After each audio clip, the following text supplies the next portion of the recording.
الذين آمنوا والذين هادوا والنصارى والصابين من آمن بالله واليوم الآخر وعمل صالحا فلهم أجرهم عند ربهم ولا خوف عليهم ولا هم يحزنون بل الله أكبر إن الذين آمنوا نرجع جرى إيمان نرجع والذين هادوا والنصارى والصابين নাসারা ইহুদি এবং নাসারা এবং সাবিন সম্প্রদায় থেকে যারা ঈমান এনেছে মান আমানা বিল্লাহি ওয়াল ইয়াউমিল আখির আল্লাহর প্রতি ঈমান এনেছে কার প্রতি আমার সাথে কথা বলতে হবে নাহলে আমি অল্পতে শেষ করে দেব কার প্রতি বলেন আল্লাহ ওয়াল ইয়াউমিল আখির আখিরাতের প্রতি ওয়ামিলা সলিহান এবং যারা আমলে সলেহা করেছে কি করেছে কথা বলে না আরে কথা না বললে আপনি বুঝতেছেন কিনা বক্তা করবে ওয়াজ আর শ্রোতার কথা হবে আওয়াজ কি বলে فلهم أجرهم عند ربهم আল্লাহর নিকট তার জন্য পুরস্কার রয়েছে বলুন সুবহানাল্লাহ এতগুলা মানুষ ঈমানের কোনো জোর নেই ঈমানের কোনো জোর নেই সুবহানাল্লাহ যদি বলা হয় জান্নাতের মধ্যে একটি বৃক্ষ তার জন্য রোপণ করা হয় আরো আসতে বলেন আমি কোন গল্প নয় কোন কিচ্ছা নয় কোন কাহিনী নয় ডাইরেক্ট কালামুল্লাহ শরীফ থেকে তাফসীর করে শোনাতেছি এরপর যদি আপনাদের ভালো না লাগে তার মানে প্রমাণ করবে কোরআনকে ভালো লাগে না কি কোরআন ভালো লাগে না বলেন আওয়াজ করে চিৎকার দিবেন ভালো লাগে না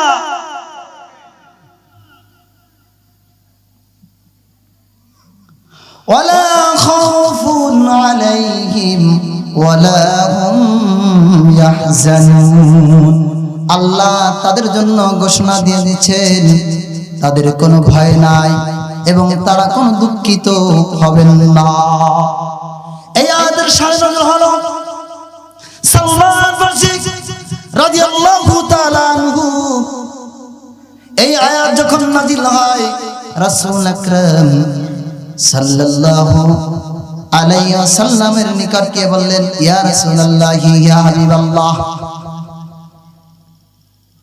এই যাদেরকে দেখতেছেন আমার সঙ্গী সাথী তারা ঈমান এনেছে এবং তারা নামাজও কায়েম করে যাকাতও দেয় রোজাও রাখে আপনি যে শেষ নবী বলে স্বীকার করি ইয়া রাসূলুল্লাহ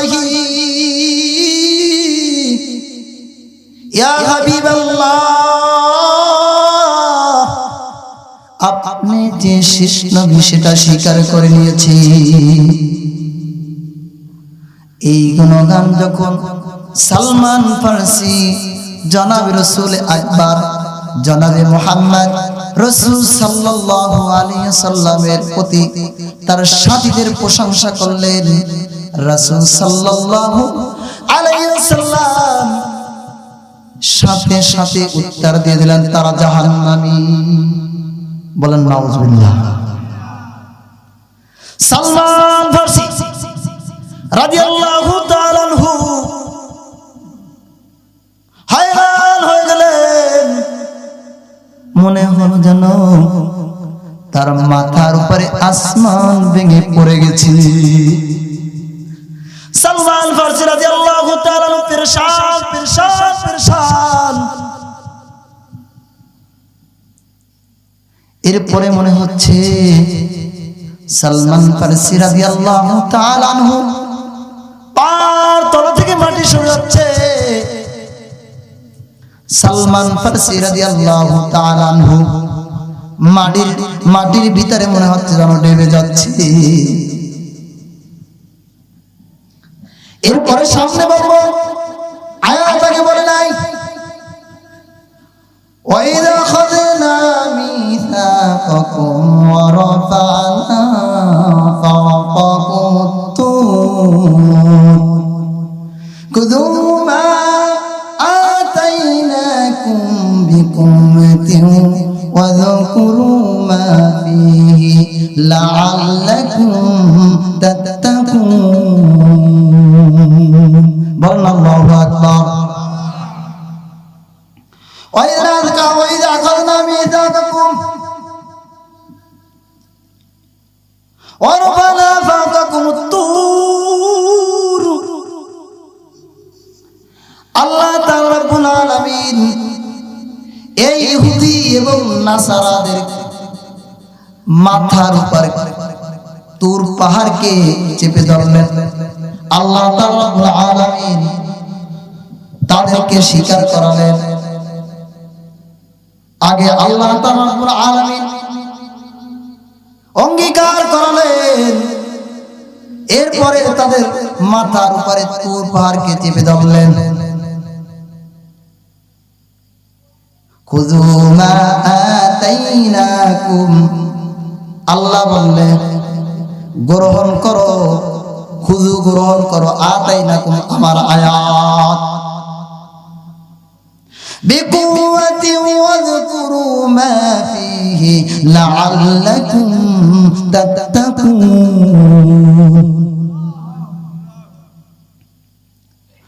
দৃঢ়ভাবে স্মরণ রাখো এর মধ্যে যে হুকুম আহকামগুলি, যে বিধানগুলি আমি আল্লাহ তাআলা রব্বুল আলামিন দিয়েছি, তোমরা সেই বিধানগুলোকে মেনে নাও। লাআল্লাকুম তাত্তাকুন,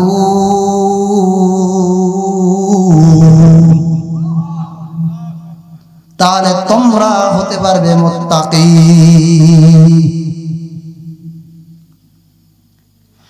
যখন মুসা আলাইহিস সালাতু ওয়াস সালাম তার উপর যখন কিতাব নাজিল হলেন, মুসা আলাইহিস সালাতু ওয়াস সালাম ওই ইহুদি নাসারা গোষ্ঠী থেকে 70 জনকে নিয়ে গেছিলেন তুর পাহাড়ে, বাছাই করে 70 জন লোক নিয়ে গেছিলেন, তাদেরকে সাক্ষী স্বরূপ।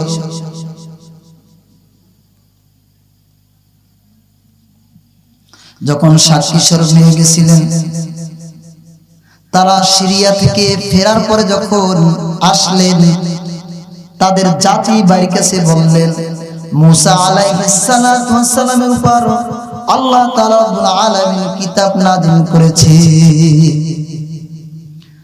মুসা আলাইহিস সালাতু ওয়াস সালামের উপর যে কিতাব নাযিল করেছে, ওই কিতাবকে গ্রহণ করে নাও, যতটুকু পারো ততটুকু আমল করো, আর যতটুকু পারবে না আমল করা প্রয়োজন নাই, আল্লাহ তাআলা তা মাফ করে দিবে। ইহুদি নাসারা তাদের জাতিগত অভ্যাস, তাদের যে দুষ্টামি চরিত্র ছিল, তারা সাথে সাথে অস্বীকার করে দিল,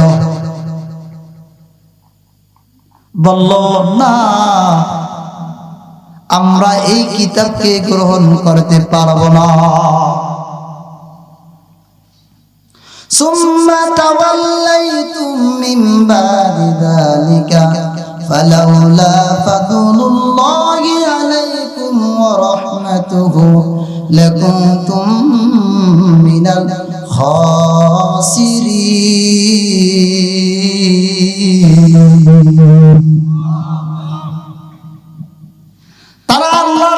অঙ্গীকার করেছিলেন। অঙ্গীকার করার পরে তারা সেই অঙ্গীকার থেকে আবার ফিরে এসেছে। তারা যে ওয়াদা করেছে এই ওয়াদা থেকে ফিরে এসেছে। আল্লাহ তাআলা রব্বুল আলামিন তাদের প্রতি রহমত করেছে। আল্লাহ তাআলা রব্বুল আলামিন তাদেরকে ধ্বংস করে দিতেন, তাহলে তারা ফানা ফিল্লাহ হয়ে যেতেন।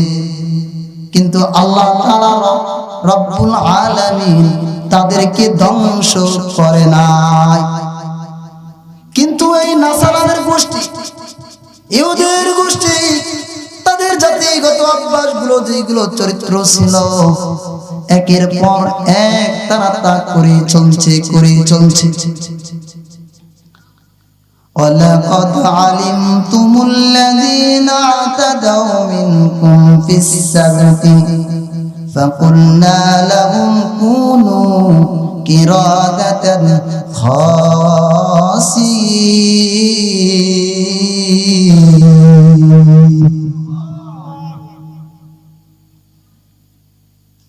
তাদের যে জাতিগত অভ্যাস তারা করতেছেন। মুসা আলাইহিস সালাতু ওয়াস সালাম তাদেরকে বললেন, এই আমাদের শানে নজুল বলতেছিলাম। মুসা আলাইহিস সালাতু ওয়াস সালাম তাদেরকে বললেন, তোমরা শুক্রবার দিন আল্লাহ তাআলা রব্বুল আলামিনের ইবাদত করো। এই ইহুদিন আসারার গোষ্ঠী মুসা আলাইহিস সালাতু ওয়াস সালামের সাথে যুক্তি দ্বারা করে দিলেন। তারা বললেন, আল্লাহ তাআলা রব্বুল আলামিন আসমান এবং জমিনকে 6 দিনে সৃষ্টি করেছে, এর মধ্যে শনিবার দিন নাই। আমরা শনিবার দিন ইবাদত করব, কোনো কাজ করব না। আল্লাহর বিধানকে আমরা লঙ্ঘন করব না। মুসা আলাইহিস সালাতু ওয়াস সালামের সাথে যুক্তি দ্বারা করলেন। আল্লাহ তাআলা রব্বুল আলামিন তাদের উপর ছেড়ে দিলেন, ঠিক আছে তারা শনিবার বেছে নিয়েছে, শনিবার তোমরা আমল করো। কিন্তু এই নাসারা গোষ্ঠী তাদের জাতিগত অভ্যাস আমল তো করে নাই, আল্লাহ রাব্বুল আলামিনের সাথে নাফরমানি করেছে।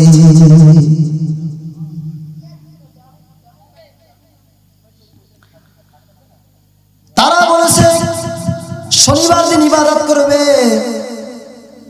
আর এর জন্য হুকুম জারি হয়ে গেছে, শনিবার যদি কেউ কাজ করে তার বিচার হলো তাকে কতল করতে হবে। তার বিচার কি হবে? কতল। কিন্তু আল্লাহ তাআলার কি খেলা, ইলা নামক একটা স্থান আছে, ওই স্থানে তারা বসবাস করতেন। লৌহিক সাগর, ওই সাগরের পার হলো ইলা নামক জায়গা, সেই জায়গায় তারা বসবাস করতেন। আর ওই জায়গার মধ্যে আল্লাহ তাআলা রাব্বুল আলামিন পরীক্ষার জন্য সমুদ্রে মাছ পাঠিয়ে দিলেন, আর তারা মাছ খেতেও ভালোবাসতেন। কি করলে দেখেন সামনে, এরপরে তারা মাছ ধরবার জন্য ব্যস্ত হয়ে গেলেন। যদি শনিবার দিন মাছ না ধরা হয় তাহলে আর মাছ তারা পাবে না। সেই জন্য তারা রাত্রে ওই নদীর তীরে গর্ত খনন করলেন, আল্লাহর সাথে নাফরমানি করলেন। আল্লাহর বিধান হলো শনিবার যে কাজ করবে, ইবাদত করবে না, তাকে কতল করা হবে। কিন্তু তারা নাফরমানি করে তারা গর্ত খনন করল, নদীর নালার সাথে নালা করে দিলেন।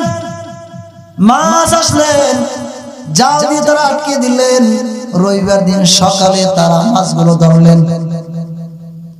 আল্লাহ তাআলা রাব্বুল তাআলা তখন বললেন ফাকুলনা লাহুম কুনু কিরাদাতান খাসিঈন। আল্লাহ সাথে সাথে তাদেরকে লাঞ্ছিত বানরে পরিণত করে দিলেন।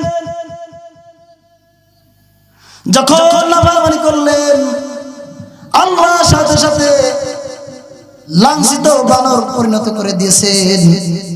কাতাদা রাদিয়াল্লাহু তাআলা বর্ণনা করেন, কথাগুলো খুব খেয়াল করে শুনবেন।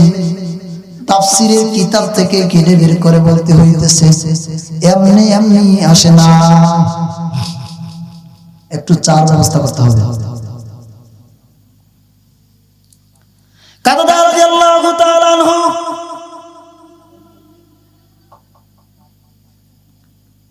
তিনি বলতেছেন,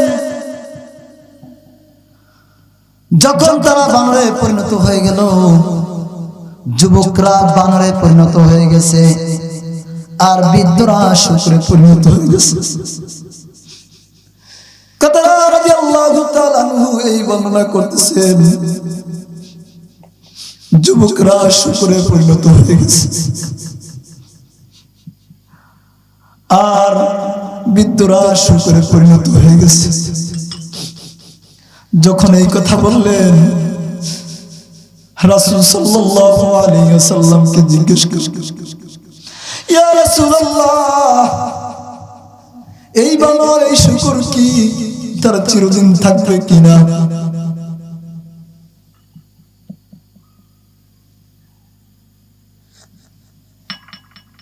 রাসূল সাল্লাল্লাহু আলাইহি ওয়াসাল্লাম বললেন, না,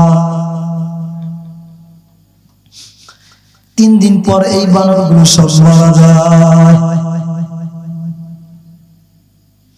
আল্লাহ রাসূল সাল্লাল্লাহু আলাইহি ওয়াসাল্লাম বললেন,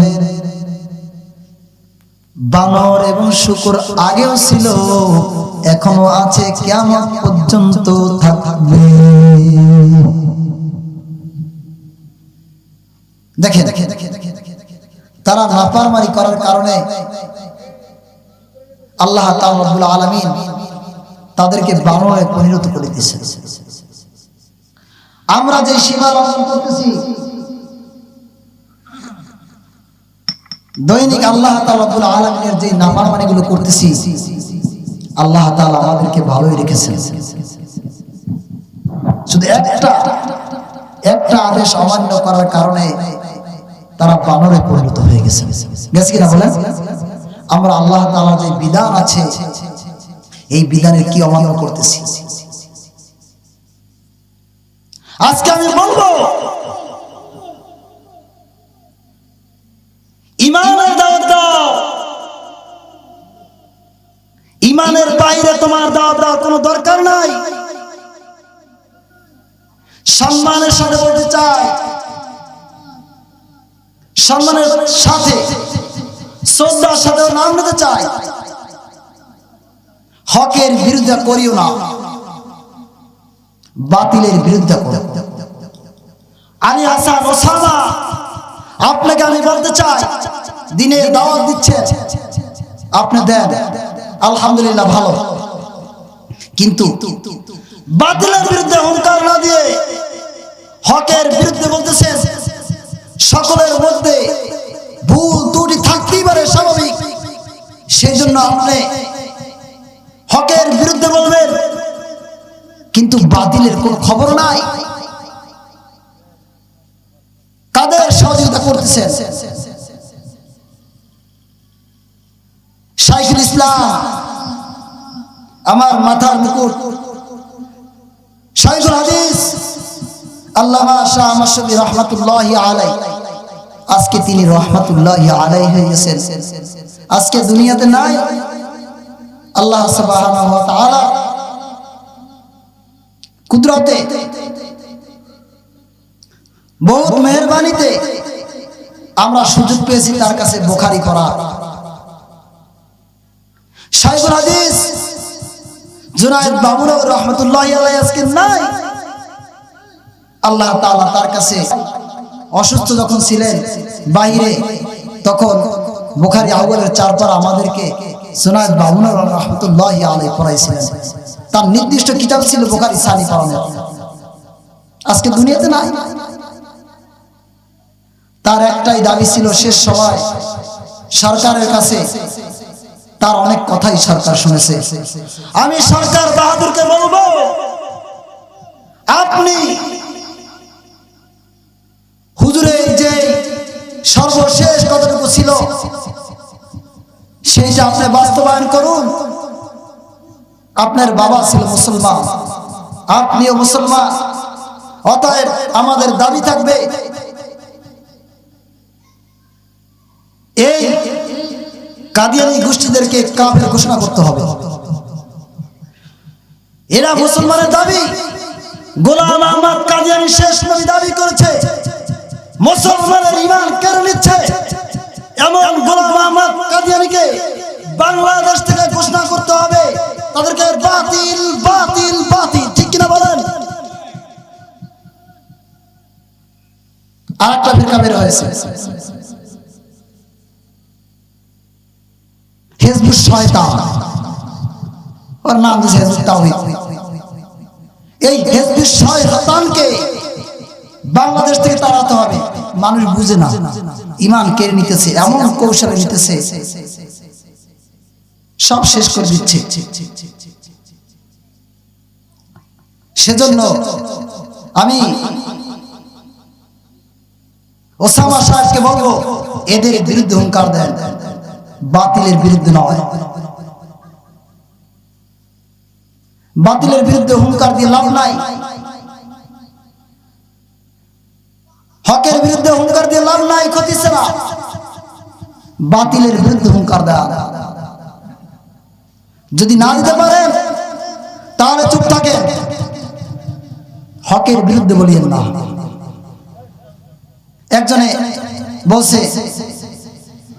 যে কোরআনে যদি কোরআন এখন নাজিল হইতেন তা আল্লাহ তাআলা তাদের উপর নাজিল করতেন। আবার কেউ বলতেছে আরে ফেরাউন তার নামে তো কোরআন নাজিল হয়েছে, আপনি খারাপ দৃষ্টিতে দেখেন কেন? আরে কোরআনে তো মুহাম্মদ সাল্লাল্লাহু আলাইহি সাল্লামের নাম আছে, আরে কোরআনে তো মুহাম্মদ সাল্লাল্লাহু আলাইহি সাল্লামের নাম আছে, মুসা আলাইহিস সালাতু ওয়াস সালামের নাম আছে, ঈসা আলাইহিস সালাতু ওয়াস সালামের নাম আছে। তাহলে আপনি অন্যদিকে দেখেন বাঁকা চোখে, একটু ভালোভাবে দেখতে পারেন না? একটু ভালোভাবে দেখে। সারা বিশ্বে মুসলমান মায়ের খাচ্ছে, একমাত্র কারণ মুসলমানের কারণে। আমরা এই ইহুদি এবং নাসারাদের সহযোগিতা করে দিচ্ছি।